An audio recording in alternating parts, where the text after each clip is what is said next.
All right, buckle up. Today we're diving deep specifically for you, prepping for that asset manager interview. Not the generic stuff, we've got the good intel. Using RoleCatcher, their career guides, the interview guides they have, even get a peek at how their AI can give you a serious edge. So, It's interesting, right? Most resources, it's all about what to say in the interview. But these role catcher guides, they dig into the why. Like, what's the thinking an asset manager needs? So you don't sound like you memorized a textbook, you sound like you get it. okay, that's smart. So, first thing that struck me, the career guide, it emphasizes client psychology. That surprised me. Yeah, a lot of people think it's all numbers, right? But it's goals, it's risk tolerance, like building a strategy that fits the person, which, by the way, that ties right into common interview questions. How do you manage risk? Short term versus long term, that kind of stuff. We'll get to those, don't worry. For sure. And the work environment section, wow. High earning potential, global exposure, sounds amazing. But then long hours, constant market awareness, like, whoa, makes you think, is this pace right for me? See? And interviewers, they're going to be looking for that. Have you thought about it? Is this the life you want? Like that question, how do you stay up to date on the industry? That's a chance to show, yeah, I'm eager to learn, not just willing. Speaking of skills, Shay, guide lists, some surprising ones, alongside obviously the finance does. Judgment, reading comprehension, active listening. Why are those so important? Think about it. Asset managers, they got to analyze data, sure, but then explain it clearly, build trust with clients, make them feel confident. It's human. Ah, that's why those matter. Which brings us to the AI stuff. RoleCatcher. Their CV and resume builder, that's cool. Tailors your application to the specific job, even points out skill gaps. Yeah, and even better, the AI-powered interview practice. You record yourself answering questions, the AI analyzes your video, and the feedback. It's tailored to asset manager roles, not just generic stuff like having a coach, but with data. All right, that's awesome. But let's get to the heart of this, the interview questions. We're going to break down each of the 9 examples from RoleCatcher, give the insider tips. Each question, it's like a puzzle piece, right? They're trying to see, do you understand the asset manager world? How you'd approach the job's challenges. Okay, first one. How do you evaluate potential assets for acquisition or disposition? Ooh, that sounds like it needs some serious financial knowledge. It does, but they're not just looking for textbook answers. It's more about how do you think? What factors matter to you when you're making investment decisions? The guide says, begin by explaining our process. Like, what are some key things we should be considering? When evaluating an asset, I mean. It's going beyond the numbers, location, condition, financial performance, the market trends, all that. But don't just list them off. Explain how you prioritize those. What's the most crucial thing to you? For me, it always comes back to the client, right? Their goals, their risk tolerance, like the best asset. If it doesn't fit what they want, it's pointless. Exactly. Always bring it back to the client. And the guide says, don't be too general, so have specific examples ready, like, I once evaluated this property and here's what stood out to me, that kind of thing. Yeah, real-world examples always hit harder.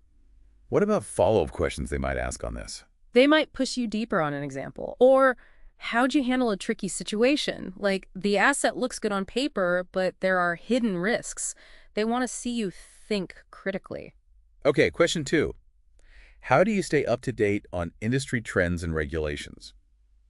This one seems more straightforward, but I bet there's more to it. Oh, for sure. They're not just testing your knowledge. It's more like, are you a learner? Are you passionate, staying ahead of the curve? The guide mentions professional development, industry publications, networking, showing we're proactive. Right, but don't just list activities. Explain why you choose those, how they help you specifically as an asset manager. Like, mention a publication. Say, I read this article recently, changed what I think about. Show you're engaged. Got it. Potential follow-up questions on this one. Maybe they'll ask you to elaborate on a trend you mentioned, how it impacts decisions. Or, tell me about a time you adapted to a new regulation quickly. Showing you're adaptable, like, change doesn't scare you. Okay, question 3. This one feels big. How do you manage risk in your portfolio? Getting to the core of the job here, I think. Absolutely. This is crucial. You're demonstrating your whole understanding of risk, how you assess it, mitigate it. Even your overall investment philosophy comes out in this answer. So the guide says, start by discussing our philosophy on risk management. Should we mention specific strategies like diversification, hedging, those things? Yes, but focus on the why. Are you anxious about capital preservation? Or comfortable with more volatility for higher returns? Connect it back to your beliefs as an asset manager. It also says, explain how we balance risk and reward, taking into account the needs and goals of our clients. So it's tailored, not just a one-size-fits-all strategy. Exactly. This is where that client psychology comes back in. You got to show I can adapt my risk approach based on the person, their tolerance, maybe even share a quick story about doing that successfully. What should we not say when answering this one? Like other red flag. Don't overpromise. Never guarantee returns or downplay the risk that always exists in investing. Be honest, be transparent. Good asset managers, they educate their clients, they don't just sell them on something. Okay, good advice. I'm sensing a theme here. Real-life examples are going to be key to ace this interview. So, follow-up questions on risk management. What could they throw at us? They might ask about a time you had to make a tough call, mitigate risk, even if it meant lower returns. Or, how do you stay informed about emerging risks?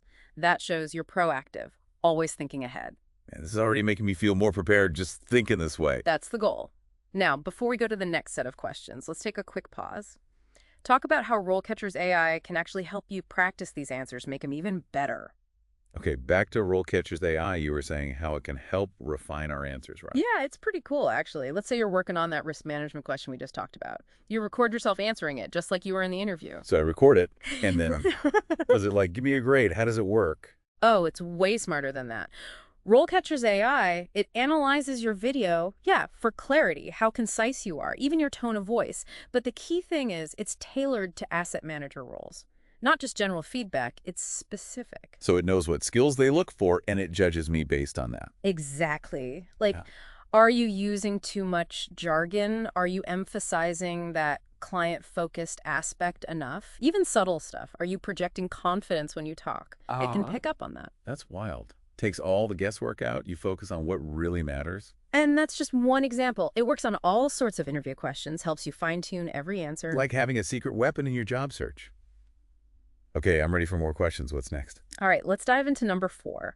Describe your experience working with different asset classes. This is where you get to show off a bit how much you know your expertise. The guide says, be specific, talk about the types of assets, our experience with each. Should we have like specific projects in mind to talk about? Definitely. Real-world examples always land better. Talk about the challenges, the decisions you made, the outcomes, the whole story. And anytime you can, quantify your results. Don't just say increased returns, say achieved a 15% return over 3 years. Numbers always impress. Anything we should avoid saying here. Potential pitfalls. Don't try to list every asset class if you only know some superficially, right? Focus on where you're truly an expert, where you're passionate. Quality over quantity, every time. Good advice. What kind of follow-up questions could they ask about our experience? They might ask you to compare asset classes, like strengths and weaknesses, or even give you a hypothetical scenario. How would you allocate assets for this goal? Testing, if you can apply the knowledge. Makes sense. Okay, on to question 5. This feels different. How do you manage a team of asset managers? Now we're talking leadership, teamwork, all that. Yeah, this one's important as you move up in your career. It's your chance to showcase your leadership style, how you motivate people, your whole team approach. So the guide says, talk about our management philosophy and past experience leading teams. Right, and should we have, like, specific leadership techniques we mention? Or tools we use? I was wondering that too. You can, but it's more about the why behind your approach, Do you believe in collaboration, individual accountability? How do you create a learning environment for your team? Those are the big things. The guide also mentions creating a positive and productive work environment. What makes that kind of atmosphere, you think? Oh, a lot of things. Open communication is huge. Clear expectations, mutual respect, having that shared sense of purpose, like we're all working towards the same thing. You can even mention specific things you've done to boost morale, like regular feedback sessions, professional development opportunities, that kind of thing. What should we not say when answering this? Like, what makes us look bad? Don't brag, right? Don't take all the credit for team successes. Highlight what others did and your role as a mentor, a facilitator, not just the boss. And don't be vague about your style. Give concrete examples, how you handled a tough situation, a conflict, that kind of thing. Got to lead by example, make everyone feel valued. That's the goal. Yeah. What about tricky follow-up questions on this one? Oh, they might get specific. Like, tell me about a difficult team member you had to deal with, or how do you handle conflict between colleagues, or even how do you delegate and get people to own their work? Okay, question 6. How do you balance short-term and long-term investment goals in your portfolio? Sounds like classic asset manager stuff, right? that balancing act. It is. It's the heart of it, making decisions that work for now and for the future. The guide says, discuss our philosophy on balancing those goals. What kind of things should we be highlighting? It's showing you understand those different time horizons and how to tailor your approach to the client's needs. Are you conservative, stability first, or okay with more risk for potential long-term growth? It's showing your style. It also mentions assessing the risk and return of each investment. So it's not just about the time frame, it's about the risk at each stage, right? Precisely. Short term, usually less volatile, but lower returns. Long term, more risk, but chance for bigger gains. You got to explain those trade-offs. What should we absolutely not say when answering this? Don't overpromise. You can't guarantee short-term returns or pretend long-term is risk-free. Be honest about the market, how unpredictable it is, and emphasize you're building a portfolio that can handle different situations. Smart. Manage expectations. Be real about the risks and rewards. Follow-up questions they might ask here. They might ask for a specific example, like you have a client, sudden short-term need, but you got to keep their long-term goals in mind. How do you adjust? Or explain time horizons to someone totally new to investing. It's testing how you communicate. Okay, communication is key, and tailoring it to the audience. Question 7. How do you measure the performance of your portfolio? This feels very data-driven. It is, but it's more than just the numbers, right? Like the guide says, explain why you choose certain metrics. Do you care about absolute returns, risk-adjusted returns, how it compares to a benchmark? Your choices show what you value. Right. It says, explain how we assess the risk and return of each investment. So performance isn't just the overall numbers. It's about understanding what they mean about our strategy. Yeah, exactly. Are your decisions actually lining up with the client's goals? Can you prove you're adding value? It's like telling a story with the data, not just throwing numbers at them. I love that analogy. Yeah. What should we avoid when answering this one? Any pitfalls? Don't get lost in the jargon. Explain things clearly, even if the person doesn't know finance stuff. And don't cherry pick data, right? Make things seem better than they are. Honesty, transparency, that builds trust. Good reminders. What about those tricky follow-up questions? What could they be here? They might say, here's a complex performance report. Explain it to a client simply. Like really testing your communication. Or, this portfolio is underperforming, what's wrong, and how do you tell the client? Again, clear, empathetic communication wins. Right. Question 8. What are your thoughts on sustainability in real estate investing? This feels very relevant with all the focus on ESG and all that. It is. Sustainability isn't some niche thing anymore. Investors across the board, they're paying attention to those environmental, social, and governance factors. The guide says, share our thoughts on sustainability, how we incorporate it. Should we have like specific ESG criteria in mind? Examples of sustainable practices? Yeah, for sure. Show, the trends, the key concepts. You can talk about energy efficiency, green building certifications, responsible land use, anything that proves you get how sustainability actually works in real estate. But also says ways to measure sustainability, how to integrate it into our process. So it's not enough to just say, I care. We got to prove we do something right. Absolutely. Investors want actions, not just words. Explain how you evaluate sustainability in potential investments, how it affects your choices. What should we avoid saying when answering this? Like, what makes it sound fake? Avoid greenwashing. Don't make big claims without the data to back it up, And don't treat sustainability like it's just a nice to have. Explain how it impacts returns, long-term value. That's what matters to investors. Got it. Make it real, not just fluffy talk. Potential follow-up questions on sustainability. They might ask for an example of a project that does sustainability really well, innovatively, or how would you assess the ESG performance of this property, really digging deep. Yeah. They want to see if you go beyond the surface level. Okay, last question, number 9. How do you manage stakeholder relationships? This feels like it goes beyond just clients, right? Oh, it definitely does. It's about understanding your actions as an asset manager. They affect a lot of people. Clients, sure, but partners, regulators, even people in the community, your own team, the big web. So the guide says, talk about our philosophy on these relationships and our experience managing them. Shall we mention specific things like how we communicate, how we build trust? For sure. What's your approach to making those relationships work? Resolving conflicts, keeping communication open, active listening, empathy, clear communication. Those are all good skills to highlight. Being willing to compromise, too. And it says how you build trust and confidence. Sounds like those soft skills, emotional intelligence, that's super important here. You got it. Stakeholder management, it's all about building those connections, nurturing them. You got to connect on a human level, understand where everyone's coming from, communicate, even when it's tough. What should we avoid saying about this? What makes us look bad? Don't badmouth past clients or stakeholders, even if things went wrong. Focus on what you learned, and don't overpromise. You can't make everyone happy all the time, right? Okay. Sometimes tough choices got to be made. That's part of the job. Okay, real talk. I appreciate that. What about those tricky follow-up questions they might ask? Oh, they could get specific, like, tell me about a conflict you had to resolve with a stakeholder, or what if a stakeholder's interests clash with the investment strategy? How do you handle that? It's about showing you can be diplomatic, you can solve problems, even when it gets interpersonal and messy. Wow, going through these 9 questions, it's like I have a whole new framework for thinking about the interview. I think so too. And remember, these are just examples. The key is get the underlying ideas they're testing for.